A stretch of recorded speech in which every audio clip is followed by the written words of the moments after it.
స్వాతి నువ్వు ఇట్లనే మాట్లాడితే మళ్ళీ మీ అక్క వచ్చి నన్ను తిడుతుంది, నువ్వు వెళ్ళిపో. సరే బావా నేను వెళ్తున్నా, మళ్ళీ మీ ఇంటికి వస్తానో రాను. వస్తానో రానో ఉంటానో ఏమన్నా మొత్తానికి వెళ్ళిపోతానవా? మా అక్క అన్ని మాటలు అన్నాక నేను ఏ ముఖం పెట్టుకుని రావాలి బావా ఇంటికి?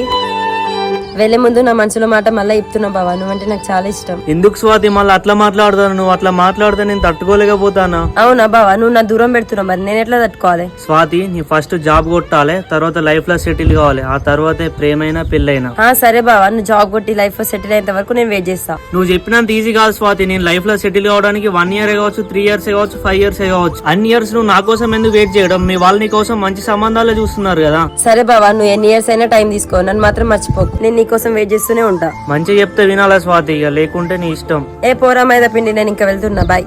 నేను మైదాం పిండి కాదే, నువ్వే గోధుమ పిండి దొబ్బేయ్.